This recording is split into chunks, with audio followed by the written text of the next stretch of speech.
Hi everyone, I'm Neetu, your science teacher from Inspire. So we have done resistances in series and pattern. Today we'll be seeing some examples for the same. यहाँ क्या है?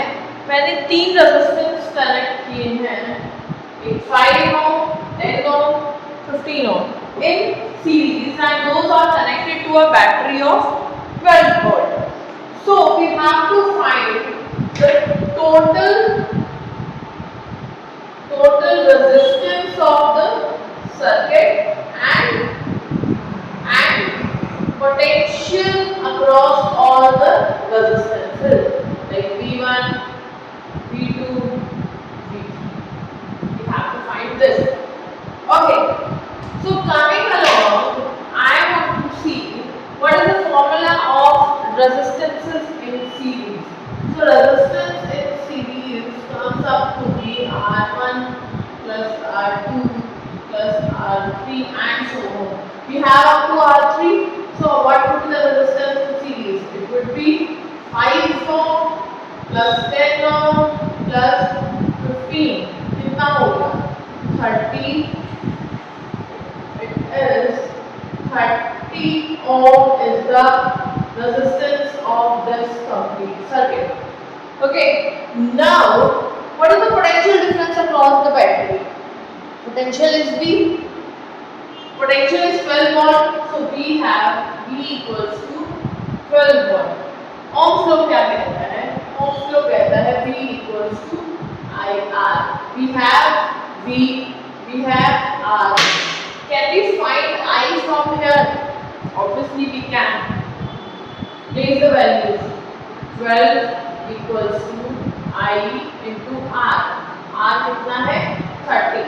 So I equals to 12 upon 30 ampere. कितना बन गया ये? 6 से divide करें 2, 5. 2 upon 5. What is that? I equals to 0.4 ampere. Now for this circuit we have V12, R30 and I is 0.4 ampere. क्या मैं इस हर एक रेजिस्टेंस के अक्रॉस वोल्टेज निकाल सकती हूँ? जैसे कि हम पहले भी डिस्कस कर चुके हैं कि सीरीज में जो करंट है वो कंसिस्टेंट रहता है. Current across this is same, this is same, this is same. Across all the three resistances, current will be same, but potential will change. When I say current will be same, and I have found the current to be 0.4 ampere, I will be writing that here the current will be 0.4 ampere. अब हम क्या करेंगे? हर एक individual के लिए, individual resistance के लिए voltage निकालेंगे. कैसे निकालेंगे? For V1, we will be having I into R1. Current is constant, that's why I kept it as I2. So I into R1. V1 जब हमने निकाला तो 0.4 into R1 कितना है? 5. What is this value? This is 2 volt. Same way we will find V2. 0.4 into what is the resistance? R2 10. This is 4 volt. V3 0.4 current into 15. 0.4 into 15 comes out to be 6 volt. Okay. अब आप एक चीज observe करो.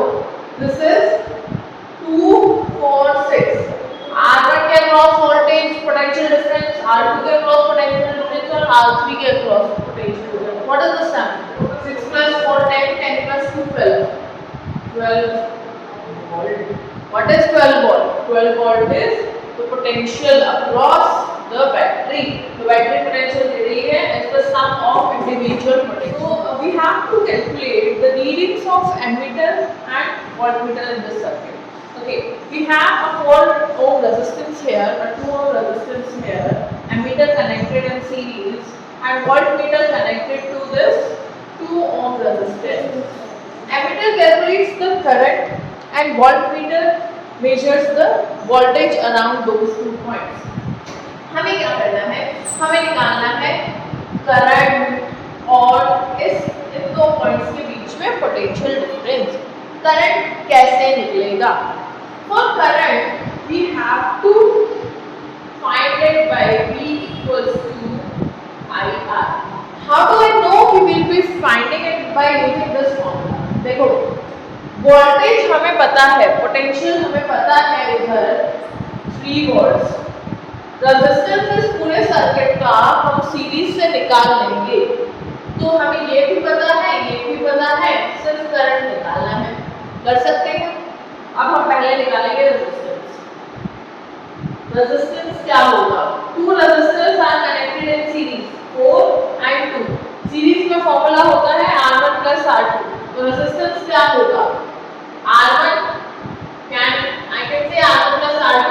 R1 क्या है? 4 means 4 plus 2 R2। Series का resistance हो गया 6 ohm। Resistance of this circuit is now 6 ohm। Can I put resistance here? Yes, I can put I into 6। What is the V? Potential difference जो battery का volt है 3 volt। Okay, so can I say that I equals to 3 by 6? That means 0.5। What is I? I is 0.5 amperes। Okay, हमारा output क्या निकला कि RS is 6 and I is 0.5 ampere। What is the measurement of ammeter? Ammeter की measurement होगी ये current 0.5 ampere।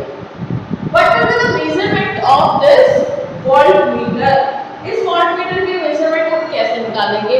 हमें निकालना है कि इन 2 पॉइंट्स के बीच का जो potential difference है across these points, we have to find that। In series, current remains constant। I am just shouting the same thing again and again that in series connection current remains same। तो हम यहाँ पे V equals to IR लगाएंगे, ठीक है? क्योंकि मेरा current same है, सेम कितना है 0.5 है और रेजिस्टेंस कितना है इधर 2 ओम, तो ये क्या हो गया 1 वोल्ट। इसका मतलब इस voltmeter की रीडिंग होगी 1 volt। Now we have the question for a parallel connection of resistances। We have 3 resistances connected in parallel, R1 40 ohm, R2 40 ohm and R3 20 ohm। इन सब के साथ एक बैटरी लगी हुई है 12 वोल्ट की। So I would say that the potential of the circuit is 12 volt। अब क्या करना है? हमें निकालना है total resistance of the circuit. What do we call that? R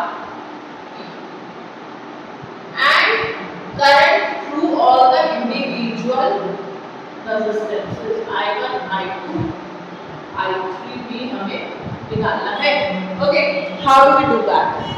This is the potential difference, that is 12 volt। मैंने ही कहा था कि in parallel the potential remains constant।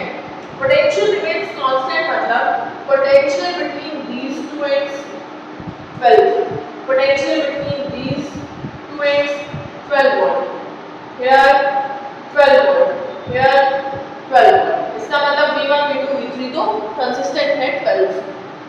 अब डिवाइड क्या होगा? डिवाइड होता है करंट। कैसे होता है? यहाँ से करंट फ्लो हुआ एक I, some current went here as I1, some current went here। Okay, यहाँ पे जो बचा, अब उसमें से कुछ पार्ट इधर जब आया तो I2 बन गया और जो बचा वो I3 बन गया। बट जब पूरा कलेक्टिव फ्लो होके यहाँ आया तो फिर से I आया। So I is the division, I1, I2, I3 are the divided parts of I itself। सबसे पहले हम निकालेंगे टोटल रेजिस्टेंस। टोटल रेजिस्टेंस क्या होगा? पैरेलल में हमारे पास फॉर्मूला होता है 1/RT equal to 1/R1 plus 1/R2 plus 1/R3 and so on। Okay, what do we do for 1 upon R1, R2, R3? 1 upon RP equal to 1 upon 40 plus 1 upon 40 plus 1 upon 20. LCM लिया 40. 1 plus 1 plus 2. Correct? Wherever you feel, you can calculate it again. Okay? So 1 plus 1 plus 2, 4. 4 upon 40 is 1 upon RP. What is RP? Reciprocal RP equals to 40 upon 4. क्या हो गया? RP equals to 10 ohm.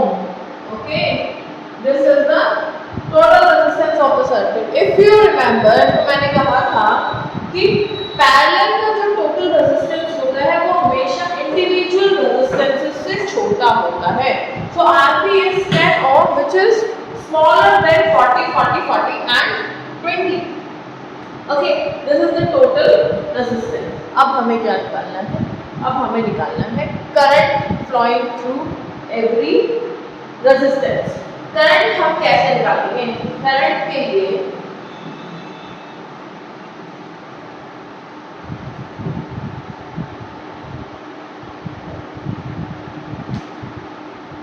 Okay, current के लिए we have the formula for V equals to I into R. अब अगर मुझे current निकालना है I1 में तो कैसे होगा? इसका मतलब V equals to I1 into R1. ठीक है, पोटेंशियल कितना है? सेम 12. 12 equals to I1 हमें निकालना है. R1 कितना है? R1 है हमारा 40. 40 से स्टार्ट करेंगे हम. 40. ठीक है, I1 equals to 12 upon 40.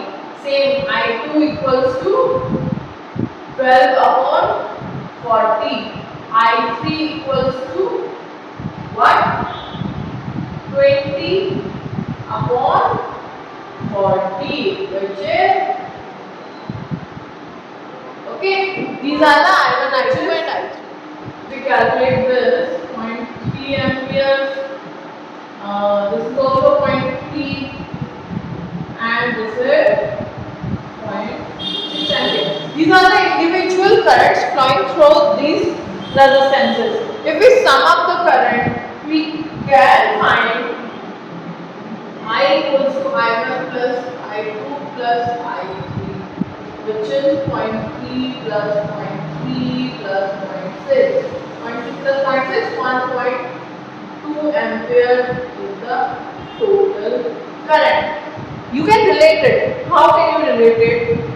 We found the total resistance of the circuit as 10, voltage 12. क्या मैं इसको सीधा V equals to IR नहीं कर सकती? Obviously कर सकती हूँ. क्या क्या मैंने ये 12 है, ये I है, R मेरा 10 है, तो I कितना हो गया? I हो गया 12 by 10. What is 12 by 10? 1.2 ampere. Okay, this is just to verify कि क्या हमने जो आंसर्स निकाले हैं इंडिविजुअल करंट्स के वो सही है या नहीं है. वो सही है क्योंकि जब हमने कलेक्टिव करंट निकाला तो 1.2 आया और जब इंडिविजुअल निकाल के उनको ऐड किया done the series and parallel questions. But now we'll come with combination. Like earlier what we did was three resistors connected in series, three resistors connected in like this parallel, okay, like that. But those are very simple ones. Now we'll go with mixed kind of combinations. What is mixed kind of combination? These are one of my favorite things. Mixed combinations. How do we calculate the total resistance or effective resistance of this particular circuit? देखो हो क्या रहा है, यहाँ पे ये बात clear है कि ये दो रेजिस्टेंसेस पैरेलल में कनेक्टेड हैं. R1 and R2 are connected in parallel. Okay. R3, R4, R5, R6 ये चारों भी पैरेलल में कनेक्टेड हैं. लेकिन इसका टोटल कैसे निकालेंगे? हम करेंगे, क्या मैं कह दूं कि अगर मैं R1 और R2 का effective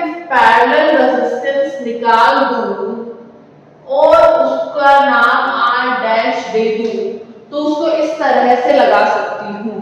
what is R dash? R dash is effective resistance when I connected R1 and R2 in parallel. Clear?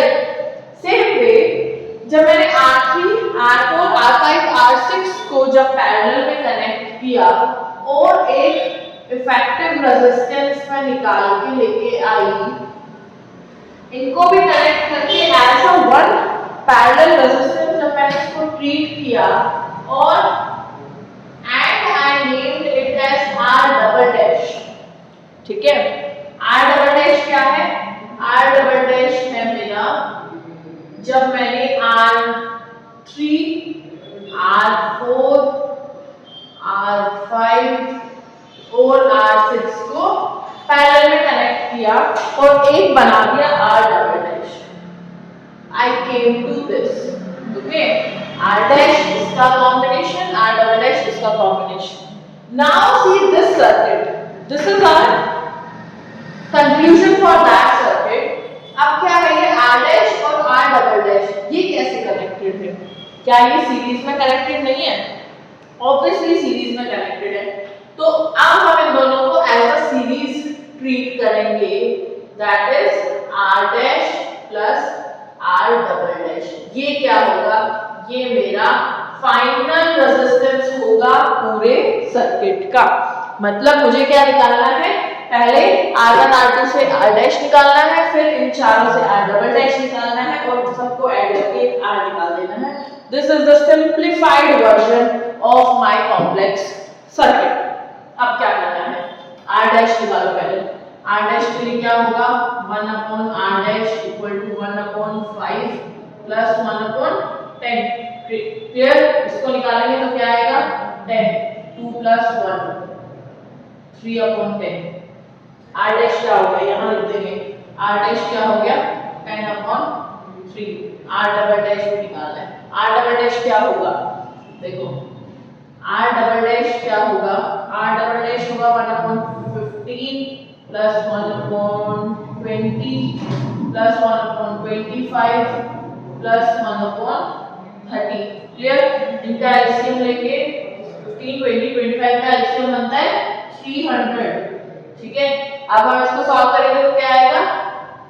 20 plus 15 इधर से इसको करेंगे तो 25 300 plus 12 plus 10. What is the total? 20 30 45 57. This is 57 by 300. क्या मैं कह सकती हूँ कि R double dash is 300 by 57 ohms.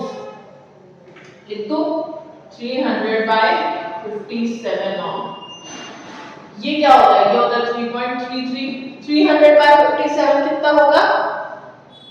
This would be somewhere 5.26 ohm. Okay, अब कैपिटल R कितना होगा? मैंने बोला कि व्हाट इज कैपिटल R? इस सर्किट का इफेक्टिव रेजिस्टेंस. इस सर्किट का इफेक्टिव रेजिस्टेंस क्या है? R डैश और R डबल डैश का सीरीज कॉम्बिनेशन. सीरीज कॉम्बिनेशन मतलब equal to R dash plus R double dash, है ना? R डैश कितना है? 3.33. डबल डैश कितना है? 5.26. सम कर देंगे तो R आ जाएगा. कितना आ जाएगा? 9. 3 plus 2 5.8. 8.59 is the effective resistance of this entire thing. ठीक है? Now your part is when I know the effective resistance of this complete circle, I know the voltage also. Can I find the current? Obviously I can. How to find current? Current क्या होता है? Equal to IR. हमारा standard हम सिर्फ एक formula लेके आते जा रहे हैं करंट निकालने के लिए. V equals to IR. Voltage हमें पता है 15. ठीक है, I into रेजिस्टेंस हमें फैक्टर पता लग गया है 8.59.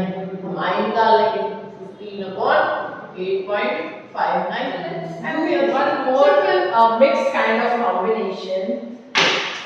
These are one of my favorite things. Okay, have random combinations of resistances and find the like effective resistance.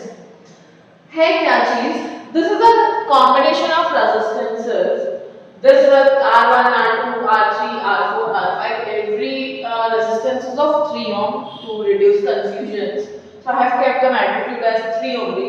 लेकिन कनेक्टेड बहुत रैंडम तरीके से हैं। अब हमें क्या करना है? हमें निकालना है इस पूरे सर्किट का इफेक्टिव रेजिस्टेंस। ठीक है, कैसे निकालेंगे? हम देखेंगे one by one, we'll break the circuit and check। देखो R1, R2, R3, R4, R5 सबसे कॉम्प्लेक्स लग रहा है ये वाला part. we'll solve this only। यहाँ पे R2 is connected to R4 and R3, लेकिन R4 और R3 ये तो सीरीज है, करेक्ट? ये दो रेजिस्टेंसेस सीरीज में कनेक्टेड हैं। Let's make it again. ये है मेरा R1, यहाँ पे ये battery, for now leave the battery. ये है मेरा R5, ओके। यहाँ पे कुछ इस तरीके से लगा हुआ है मेरा R2, and now we have this R3 and R4. R3 and R4 are in series. Series का मतलब क्या होगा कि टोटल रेजिस्टेंस इसका कितना होगा? 3 + 3 मतलब 6। जब R3 और R4 को सीरीज में रखा तो एक रेजिस्टेंस आया मेरे पास 6। Okay, let's take it here as 6 ohm. ये क्या है? इसको R डैश मान लिया। You got it? क्योंकि वो दोनों सीरीज में थे तो हमने इसको R डैश मान के ऐड कर दिया 6 ohm. Okay, now can you see R2 और R डैश पैरेलल है, they are parallelly connected. What do you mean by parallel connection? ये था 3, ये था 6, तो पैरेलल कनेक्शन से क्या हो गया? 1/6 + 1/3 equals to 6, 1 + 2 equal to 3/6। मतलब R इसको डबल डैश मानेंगे, double dash is 6/3 equals to 2। मतलब ये जो मेरा सर्किट है, जो पैरेलल कनेक्शन है, इसका इफेक्टिव रेजिस्टेंस है 2 ओम। तो मैं इस पूरे को हटा के फिर से सर्किट बनाती हूँ and I make it as R1, okay, this R5 is consistent, R5, और यहाँ ये मेरा बन गया R डबल डैश। कितना था ये? 2 ओम। 2 ओम। ये क्या है? ये है 3 और ये है 3। ठीक है, क्या ये इतना बड़ा सर्किट सिंप्लीफाई होके बहुत सिंपल नहीं बन गया? इसका मतलब क्या है? इसका मतलब अब ये हो गया कि R1, R डबल डैश और R5 ये सब लगे हुए सीरीज में। सीरीज कनेक्शन हमें आता ही है। What is the effective resistance for this? 3 + 2 + 3, 6 + 2 8। ये आ गया मेरा 8 ओम। मतलब मेरा जो टोटल इफेक्टिव रेजिस्टेंस था इस कॉम्प्लेक्स सर्किट का आ गया 8 ohm. Got my point? I am repeating again. ये दो को सीरीज में देखा तो इसको कनेक्ट करके एक सीरीज बना दिया, दोनों को ऐड करके 6 कर दिया। अब यहाँ पे साफ दिख रहा है कि ये और ये पैरेलल में है, तो पैरेलल कनेक्शन बना के इसका इफेक्टिव निकाल दिया 2 ओम व्हिच इज पैरेलल। जब इसको 2 रखा तो ये 2 इस तरह दिखने लगा। ये जब ऐसा दिखा तो इसका सीरीज में है, R1, R डबल डैश और R5 सीरीज में है। सीरीज को ऐड कर दिया 8 ओम बन गया। लेकिन कंडक्टर क्या कहता है कि the heat generated will be directly proportional to the current square of the current passing through it, directly proportional to the resistance and directly proportional to the time for which the current is flowing. This is Joule's law of heat. Joules of heat is generated when current flow was flowing from a wire with resistance of 5 ohm for 10 seconds. निकालना क्या है? निकालना है potential difference. Okay, how do we find the potential difference? Very first thing we have to do is we have to write the inputs that we have, the data we have. हमें पता है heat मतलब H equal to 200 joules, time T equal to 10 seconds, R equal to 5. Okay, now what we have to find? V. पहला काम हो गया, data लिख दिया. दूसरा काम क्या करना है? दूसरा करना है फॉर्मूला लिखना है. H equal to I square R. T is the formula for heat, correct? लेकिन इस फॉर्मूला से तो V नहीं निकलता, ठीक है? इस फॉर्मूला के हिसाब से हमारे पास क्या क्या है? हमारे पास हीट है, I नहीं है, R है, T है. अगर हम इस फॉर्मूला से I निकाल लें और Ohm's law V equal to I R में I और R रिप्लेस करके वोल्टेज निकाल लें तो क्या हम आंसर दे सकते हैं कि what will be the potential difference? बिल्कुल दे सकते हैं. So our first part should be to write the data that is given in the question, write the respective formulas and plan it कि क्या इस फॉर्मूला से आउटपुट आ रहा है, नहीं आ रहा. तो जो आ रहा है उसको यूज करके एक और फॉर्मूला में लगाएंगे. Fine. H equal to I square R, put 200 equal to I square, R is 5, T is 10. Okay, I square equal to 200 upon 5 into 10, 4. I square equal to 4. I equal to under root 4. I equal to 2 amperes. I आ गया मेरा 2 amperes. अब मैं इस I को use करूंगी इस formula में. So V equal to V equals to I कितना है 2, R कितना है 5, 10. 5 into 10. क्या मैं कह सकती हूँ कि potential difference is 10 volt? We got our answer, right? Now the question is, what is power? Power in any circuit. Okay, so power is work done per unit time. Work done per unit time. Can I say power equals to W upon T? Correct? W क्या होता है? W we have seen earlier. W equals to Q into V. अभी हमने देखा था. Q into V put करते हैं. Q into V by T. Q क्या होता है? हमें पता है current is Q by T. तो Q equals to IT. Correct? Place here. I T V by T. T से T cancel. Power equals to V into I. Okay, power is V into I. Now we can have various formulas for power. How? V equals to IR. We all know. Can I replace this V with IR? Obviously I can. P equals to IR into I. Does that mean that P equal to I square R? है ना? हो सकता है. Okay, this is 1, this is 2, third formula. Can I replace this I with V by R? I can. V into V by R. Can I write P equal to V square by R? Yes, we can. So we can have various formulas and we can grab various formulas from our existing ones. हमें सिर्फ basic पता होना चाहिए कि power is work done per unit time. Work done को replace कर दिया time से, I into V आ गया, that is V into I. फिर यहाँ पे I को रिप्लेस V को रिप्लेस कर दिया IR से, I square R आ गया. यहाँ पे I को रिप्लेस कर दिया, V square by R आ गया. So we can have various formulas for one thing.